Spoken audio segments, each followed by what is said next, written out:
भर्ती विवादों में फंसी रही है तो ये महत्वपूर्ण पद। और ये महत्वपूर्ण पद इस कारण से भी है कि ये जरूरत है अब आंगनवाड़ी केंद्रों पर नई पॉलिसी के तहत। जो नई पॉलिसी है एजुकेशन की, आंगनवाड़ी केंद्र से शासन प्रशासन की जो कनेक्टिविटी है वो मुख्य सेविकाओं के द्वारा ही बनाई जाएगी। ये जिले स्तर से सीडीपीओ के द्वारा जो निर्देश और जो सुविधाएं मुहैया करवाई जाएंगी, मुख्य सेविका के माध्यम से होकर के वो आंगनबाड़ी केंद्रों पर पहुंचेंगी। और आपको पता है कि सरकार एफएलएन को लेकर के, फाउंडेशनल लिटरेसी और न्यूमरेसी को लेकर के सरकार जो है प्रतिबद्ध है। इसी को लेकर के तमाम प्रोग्राम चलाए जा रहे हैं। निपुण भारत अभियान चलाया जा रहा है प्राथमिक विद्यालयों के अंदर। अब इस सत्र में आंगनबाड़ी केंद्रों पर भी एफएलएन को लेकर के मजबूती देने को सरकार प्रतिबद्ध दिखाई पड़ रही है।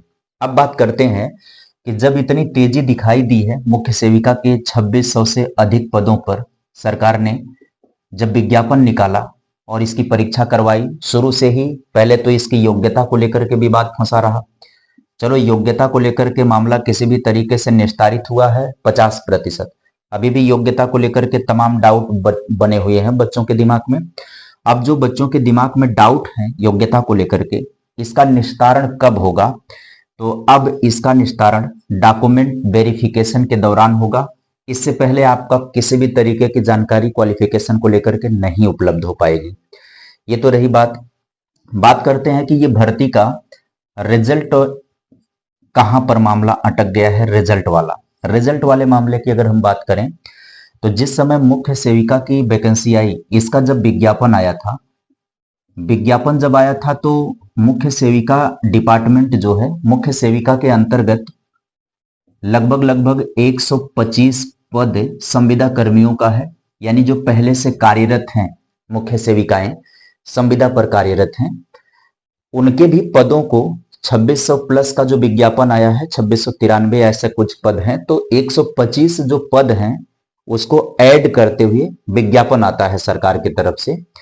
बस ये जो संविदा वाले पद मूल विज्ञापन में जोड़े गए, तो इन्हीं संविदा कर्मियों में से कोर्ट चले गए कुछ लोग।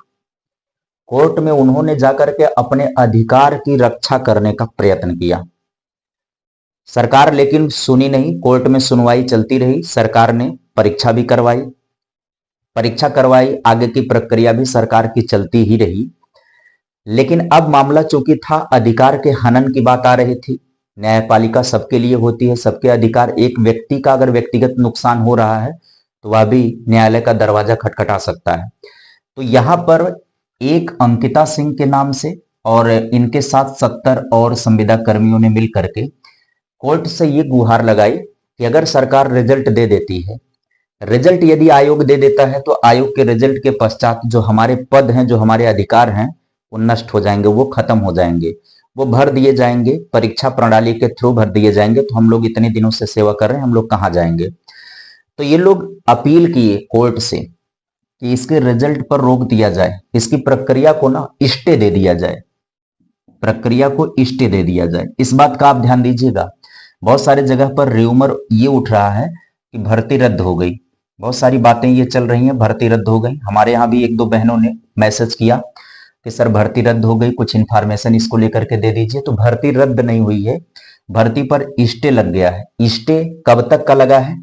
ये स्टे की इनका हित ना प्रभावित हो जाए, जो 125 संविदा कर्मी हैं इनका हित ना प्रभावित हो, इस कारण से स्टे लग गया कि अगली सुनवाई तक, जब तक कोर्ट से कुछ सकारात्मक पहल नहीं निकल करके आ जाती, कुछ बातें नहीं निकल करके आ जाती हैं, तब तक इसका रिजल्ट नहीं दिया जाएगा। और आयोग उसी बात को लेकर के अपनी सफाई दे दिया कि हम रिजल्ट तब तक नहीं देंगे जब तक कोर्ट कुछ करता नहीं। इस पर लगातार डेट पर डेट पड़ रहा है। अब एक डेट आपकी 18 जनवरी को है, 18 जनवरी को, इसी महीने में 18 जनवरी को एक डेट लगी हुई है। संभावना ज्यादा जताई जा रही है, 80% चांस ये है कि 18 जनवरी को यह मामला निस्तारित हो जाना चाहिए। अब आगे इसकी डेट ना जानी चाहिए, निस्तारित होने की संभावना है। निस्तारित हो जाएगा अगर यहां पर 18 जनवरी को फिर से कोई नई तारीख नहीं लगी। यह निस्तारित करना सरकार के लिए बहुत आसान है। बात 125 पदों की है कुल, या तो 125 पद इसमें से हटा दिए जाएं या फिर इनके लिए कोई और वैकल्पिक व्यवस्था तलाशी जाए। ये 125 लोगों की बात है, तो ये सरकार के बाएं हाथ का खेल है। बस जब तक सरकार नहीं चाहेगी तब तक वह आयोग को, यूपी ट्रिपल एससी को आदेशित नहीं करेगी। लेकिन इस बार मामला ये है, मुझे लगता है कि 18 जनवरी तक ये विवाद निस्तारित हो जाएगा। और यदि ये निस्तारित हो जाता है तो ये मान करके चलो कि फरवरी में ही आपका रिवाइज आंसर की भी आ सकता है और लास्ट तक जा करके रिजल्ट भी देखने को मिल सकता है। और लोकसभा चुनाव की जो बिगुल बजेंगे, उस बिगुल के पहले संभवतः डॉक्यूमेंट वेरिफिकेशन का कार्यक्रम मुख्य सेविकाओं का हो जाएगा। लेकिन यदि 18 तारीख को ये स्टे बरकरार रहा या 18 से आगे फिर डेट चली गई, तो इसमें थोड़ा सा लेट लतीफी और कायदे की होगी। फिर ये कायदे की लेट लतीफी कहां तक जाएगी, इसका कुछ अनुमान नहीं लगाया जा सकता है। लेकिन इसके बावजूद भी अगर सरकार चाहे, अगर आयोग चाहे, तो आयोग ना आगे की प्रक्रियाओं को कर सकता है। 125 पद को रिजर्व रख दे, 125 पदों को सुरक्षित छोड़ करके आयोग चाहे तो इस भर्ती परीक्षा के रिजल्ट को कंटिन्यूसली अपना वो आगे प्रोसेस कर सकते हैं। रिजल्ट दे दें, डॉक्यूमेंट वेरिफिकेशन कराएं, नियुक्तियां कराएं। ये विवाद बहुत बड़ा विवाद नहीं है, लेकिन जो यूपी ट्रिपल एससी है ना, उसके छोटे मोटे विवाद अनवरत चलते रहते हैं। और इस तरीके से छोटे मोटे विवाद में वैकेंसी लटकती रहती हैं। जो परीक्षाएं हो चुकी हैं, जिन्हें पेमेंट लेना चाहिए, वो आज भी अभी घर बैठी हुई हैं और एक तरीके से तनाव और दबाव महसूस कर रही हैं कि क्या होगा उनका आने वाला समय। तो ये अपडेट 18 तारीख को मैं एक बार फिर से आपको करवाऊंगा। 18 को शाम तक जैसे ही क्लियर होता है कि सुनवाई को लेकर के कहां तक इसकी बातचीत गई, क्या कुछ संभावना बन रही है, 18 को एक वीडियो में और आपको दूंगा और आपको जानकारियों से अवगत करवाऊंगा कि अब क्या होता है। काफी कुछ समीकरण वहीं पर क्लियर हो जाएगा। यदि 18 को मामला क्लियर हो गया तो हो गया।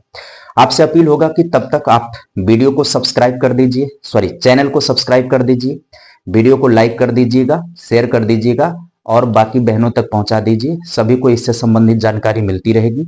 हमारे चैनल पर बने रहिएगा, बेल आइकन प्रेस कर दीजिएगा। Bye bye, take care.